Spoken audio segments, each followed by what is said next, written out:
제가 오늘 소개해드릴 내용은 기후변화와 ESG 관련 주요 규제란 내용인데요. 아마 최근에 언론 같은 데서 많이 들어보셨을 거예요. 기후변화라든가 ESG라든가 요즘에 상당히 이슈가 되고 화두가 되는 용어들인데 이게 어떻게 관련이 있고 우리 LS 일렉트릭도 어떤 활동을 하고 있고 그런 내용들을 좀 공유 드리도록 하겠습니다. 예. 기후변화의 그 기본적인 원리를 살펴보면 인간이 아마 산업혁명 다들 아실 거예요. 산업혁명 이후로 해서 화석연료를 본격적으로 이제 연소시켜서 온실가스가 이제 배출되기 시작했고 그게 지금 이제 지구상에 쌓이고 쌓여서 지구 에너지 방출을 방해하고 있는 상황이죠. 예. 지구 에너지 방출을 방해하고 이게 지구 온난화로 이어지고 지구 온난화가 또 기후 변화와 이상 기후 현상 이렇게 나타난다고 보시면 될 것 같은데요. 그래서 이런 사항들이 뭐 예를 들어서 북극곰이 사는데 얼음이 녹아서 북극곰이 뭐 사라져 간다든가 뭐 얼마 전에 뭐 작년 같은 경우에 저희 뭐 강남 지역에 기습 폭우가 내려가지고 침수가 된다든가 그런 각종 기상 이변들이 나타나고 있는데요. 그러면은 지구 온도가 1도씨가 오를 때마다 세상은 어떻게 변할까? 그걸 좀 살펴보도록 하겠습니다. 예, 요걸 좀 살펴보면 지구 온도가 산업화 이전 대비 1도가 오르게 되면 고산 우림지대가 절반으로 감소하고 북극의 얼음이 녹으며 희귀생물이 멸종한다. 이미 지금 진행되고 있는 사실이라는 거를 좀 많이들 들어보셨을 거예요. 북극 얼음 녹고 있다. 그 다음에 우림지대가 뭐 점점 사라져가고 있다. 이미 일어나고 있는 현상이고요. 지금 현재 그 산업화 이전 대비 한 1.3도가 이미 올라가 있는 상황입니다. 그러니까 1도에 나타나는 현상들은 이미 지금 저희 지구상에 지금 나타나고 있는 현상이고요. 2도가 올라가게 되면 산호초나 호주 열대우림 같은 생태계들이 회복 불능에 빠지고 석회질 성분의 해양 생물이 멸종한다. 그 다음에 3도가 올라가게 되면 위에서 보시는 게 좀 나을 것 같은데 지구의 폐 아마존이 소멸한다고 돼 있습니다. 예. 그리고 4도가 올라가게 되면 해수면이 높아지면서 뉴욕이 물에 잠긴다. 그 다음에 5도가 올라가게 되면 정글이 모두 불타고 가뭄과 홍수로 거주 가능한 지역이 희박해진다. 인간이 살기 힘들어지는 그런 지구가 되겠죠. 그리고 6도가 올라가게 되면 생물의 95%가 멸종하는 인류 대멸종이 온다. 이거는 과학자들이 세계 뭐 기상학자, 뭐 지리학자 그런 과학자들이 모여서 연구한 결과고요. 그래서 이런 걸 방지하기 위해서 인류의 노력들도 지금 진행이 되고 있습니다. 지금까지 지구상에 5차 대멸종까지 있었는데요. 5차 대멸종이 아마 여러분들 다 많이 아시는 공룡의 대멸종입니다. 공룡의 대멸종이 5차 대멸종이고 그 이후에 지금 인류가 살아가는 이 시대에 지금 인류 스스로 대멸종의 그런 환경을 지금 만들어가고 있는 그런 상황이 되겠습니다. 그래서 인류가 이런 상황을 이미 인지를 했기 때문에 가만히 손 놓고 있는 상황은 아니고요. 그래서 우리도 이 기후변화를 막아야겠다 해가지고 인류가 각종 노력들을 해나가고 있습니다. 보면은 1970년대부터 해가지고 로마 클럽에서 경제 성장이 환경에 미치는 부정적 영향을 분석해서 보고서를 내놓고 이 이후로 각종 인류의 활동들이 이어지고 있는데요. 1988년에 IPCC라고 기후변화에 관한 정부 간 협의체가 발족됐습니다. 여기 아까 말씀드린 뭐 기상학자, 해양학자, 경제학자 각종 전문가들이 모여서 이런 그 기후변화 현상이나 그런 걸 연구를 하고 보고서들을 계속 내놓고 있는 상황이 되겠고요. 여기서 내놓은 보고서를 기반으로 우리 뭐 UN 기후변화 협약이라든가 교토의정서라든가 그게 후속적인 인류의 노력들이 계속 체결되고 진행되고 있다. 그렇게 보시면 될 것 같습니다. 그다음에 이제 92년에 리우 협약이 체결됐는데요. 리우 협약은 UN 환경개발 회의에서 이제 채택된 협약이고 기후 변화에 관한 UN 기본 협약이 이제 정식 명칭입니다. 그래서 이 회의에서 이산화탄소를 비롯한 온실가스 방출을 제한해서 지구 온난화를 방지하자. 그렇게 이제 인류가 약속을 한 거고요. 그 다음에 이거보다 더 나아가서 이제 진보한 게 97년에 교토의정서입니다. 교토의정서에서는 선진국의 온실가스 감축 목표를 딱 규정을 해가지고 선진국들은 언제까지 얼마를 감축하자 하고 약속을 한 거고요. 그 다음에 한 단계 더 나간 게 파리협정 체결인데 파리협정에서는 선진국 말고 모든 국가들이 온실가스를 제한하자. 그리고 약속하고 활동을 하자. 하고 약속한 게 파리 협정이 되겠습니다. 그래서 이렇게 인류가 노력을 하면서 파리 협정도 체결하고 하면서 각 국가별로 온실가스를 줄여야 되니까 각 국가별로 탄소 중립을 지금 선언을 하고 있습니다. 그러면 유럽 같은 국가들은 35년, 40년, 45년에서 뭐 핀란드, 오스트리아, 아이슬란드, 독일, 스웨덴 같은 나라들은 더 일찍 하겠다 선언을 한 상황이고 우리 한국이라든가 EU, 영국, 뭐 일본, 미국 그런 주요 국가들은 2050년까지 탄소 중립을 하겠다 선언한 상황입니다. 그다음에 2060년까지 중국, 러시아, 브라질, 사우디 같은 나라들이 탄소 중립을 하겠다 선언을 한 상황이고요. 그다음에 2070년에 인도는 탄소 중립을 하겠다 이렇게 선언을 한 상황입니다. 이렇게 탄소 중립을 하기 위해서는 국가적으로 약속을 했기 때문에 각종 규제들이 생길 수밖에 없는데요. 이제 그런 규제들에 대해서 좀 뒤에서 연계해서 설명을 드리도록 하겠습니다. 먼저 이제 그 탄소 중립 아까 좀 전에 말씀드렸는데 그거에 대해서 좀 간략하게 설명을 드려야 될 것 같은데요. 아까 이제 처음에 인류가 화석연료를 떼면서 온실가스를 방출했다 이렇게 말씀을 드렸는데 그 온실가스들이 여기 6대 온실가스입니다. 이산화탄소, 메탄, 이산화질소, 수소불화탄소, 과불화탄소, 육불화황. 요 6대 온실가스가 이제 6대 가스가 이제 온실가스고요. 여기서 가장 이제 크게 이슈가 되고 많이 논의되는 게 첫 번째 이산화탄소입니다. 이산화탄소인데 끝에 이제 SF6 가스. 오늘 이제 전기 관련된 분들이 많이 오셨을 건데 저희 그 전기를 사용하는데 차단기, 초고압 차단기에는 SF6 가스가 들어갑니다. 근데 이게 탄소 대비해서 온난화 지수가 상당히 높은 가스고요.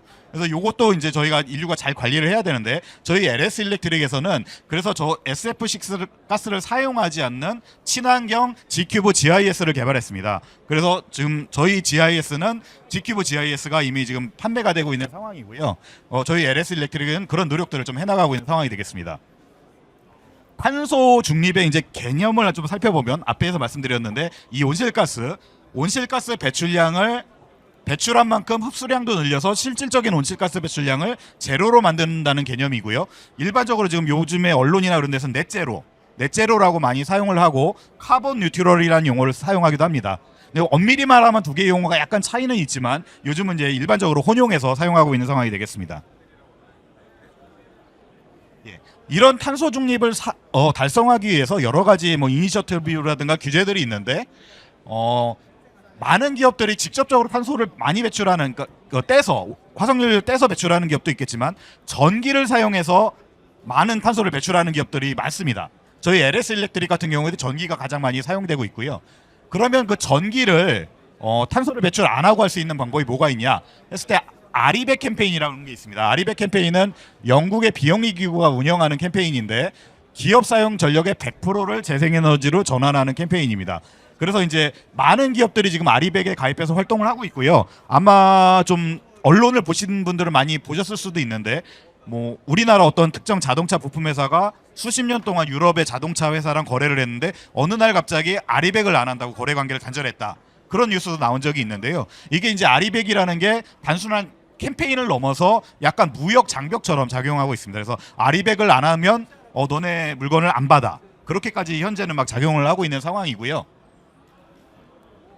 그 다음에는 이 아리백과 관련해서는 저희 또 LS 일렉트릭에서는 스마트 에너지 사업을 하고 있습니다. 그래서 태양광 사업이라든가 그런 아리백 지원 사업을 하고 있어서 저희가 인천공항 아리백 프로젝트, 그 다음에 뭐 볼보그룹 코리아 아리백 프로젝트 등 이런 사업을 수행한 실적도 있습니다. 그 다음에 아리백 말고 EV백이 있습니다. EV백은 말 그대로 이제 전기차, 법인 회사가 사용하는 차량의 100%를 전기차나 수소차, 친환경차로 전환하는 캠페인이고요. 이거는 마찬가지로 영국의 비영리 기구가 클라이밋 그룹이 운영을 하는데 이 캠페인 말고 우리나라 대한민국 정부에서도 K-EV백이라고 운영을 하고 있습니다. 저희 LS 일렉트릭 같은 경우에는 이 K-EV백에 가입해서 지금 차량을 전기차로 실질적으로 전환을 해 나가고 있는 상황에 있습니다. 그 다음에는 이제 각종 규제에 대해서 좀 더 설명을 드릴 건데요. ESG 공시 의무화가 있습니다. 아까 말씀드린 대로 각 국가 차원에서 탄소 중립을 하자고 약속을 하고 그런 실행 계획을 유엔에 또 제출을 해야 되고 그런 상황이 되다 보니까 각 국가들이 이 ESG 정보 관리를 점점 꼼꼼하게 세심하게 아주 점점 세게 이제 강도를 세게 해 나가고 있습니다. 그래서 우리나라 같은 경우에도 지금 지속가능 경영 보고서의 공시 의무화가 이미 발표가 돼서 여기는 이제 자산 2조 이상 상장 기업이 25년부터 30년까지 전체 코스피 상장 기업이 공시를 하게 돼 있다 돼 있는데 이번 주에 이제 금융위에서 발표가 나서 1년이 좀 유예가 되긴 했습니다. 그래서 26년부터 시작되긴 할 건데 아무튼 간에 ESG 정보 공시가 이제는 재무제표와 마찬가지로 공시 자료로 공시가 돼야 되는 그런 법적으로 그런 상황이 돼 있고요. 이런 상황은 우리나라뿐만이 아니라 EU라든가 미국이라든가 이런 선진국도 마찬가지입니다. 이런 나라들도 ESG 정보를 의무적으로 공시를 해야 되는 상황이고 이 나라의 또 공시의 특징을 보면 여기 보면 EU 같은 경우에는 공급망 실사 현황, 스콥3 정보 등 이런 정보를 공시하게 돼 있습니다. 스콥3 정보는 아까 조금 더 아까 표에서는 나와서 설명을 드리면 제품의 원료 채취서부터 제품이 사용되고 폐기단기까지 전 과정에서 내가 직접 배출하는 걸 제외한 뭐 채취 단계 아니면 판매돼서 고객에게서 사용되다가 폐기되는 단계까지 모든 단계를 포함하는 게 이제 스콥3인데요. 이 스콥3를 관리하려면 자기들의 공급망의 탄소도 관리를 해야 됩니다. 그러다 보니까 이 스콥3를 자기들이 공시를 하기 위해서는 자기들의 공급망에 대해서 탄소 정보를 요구한다든가 이런 공급망 관리를 이제 또 강하게 할 확률이 높아지기 때문에 이게 EU에서 공시하는 제도지만 우리 한국의 기업들에게도 영향을 미친다. 그렇게 보시면 될 것 같고요. 마찬가지로 미국의 공시 제도도 이렇게 스콥3를 관리를 하고 있습니다. 그렇다면 미국의 제품을 공급하는 한국의 기업들도 영향을 받는다. 그렇게 보시면 될 것 같습니다.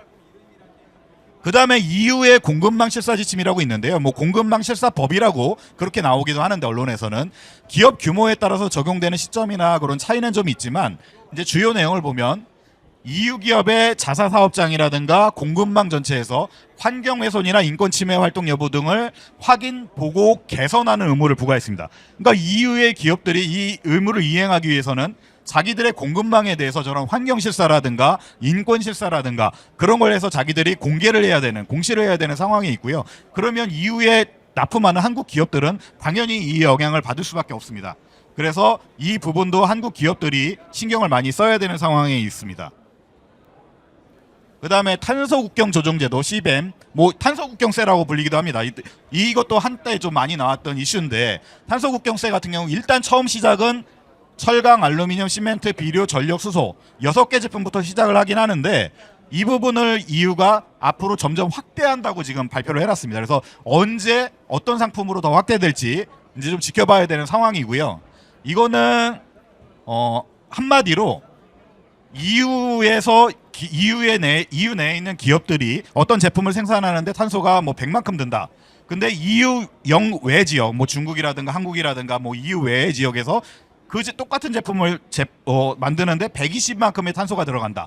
그럼 그 20만큼을 세금으로 부과하겠다는 제도입니다. 그러니까 그러면 우리의 제품들이 EU로 들어가는 제품들이 당연히 단가가 높아질 수밖에 없고 가격 경쟁력이 이제 약화될 수밖에 없는 상황이 되는 거고요.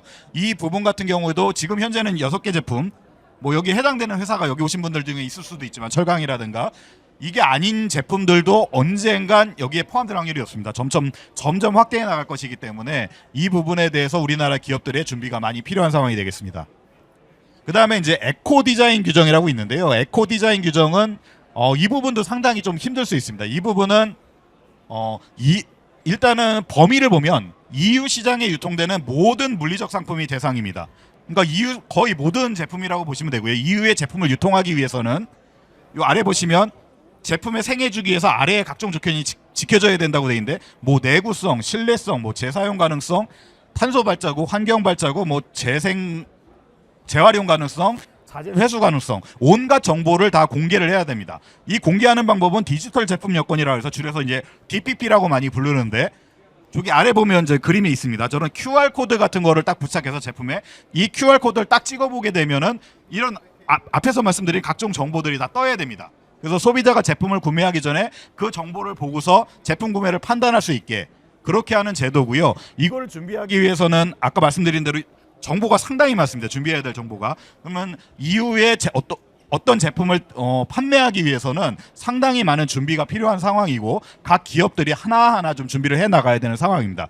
물론 이제 여기에는 품목별 이행 규정이라고 해서 제품별로 이제 여기 이 위에 있는 정보 중에 품목에 따라서 서로 이제 공개해야 되는 정보는 조금씩 차이는 있습니다. 그래서 그 해당 제품의 이행 규정에 따라서 이런 각종 정보들을 미리미리 구축하는 그 프로세스를 갖추고 해 나가야지 앞으로 유럽에서의 사업을 해 나갈 수 있는 그런 상황이 된다고 보시면 될 것 같습니다.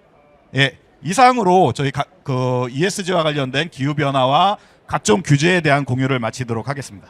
예, 감사합니다.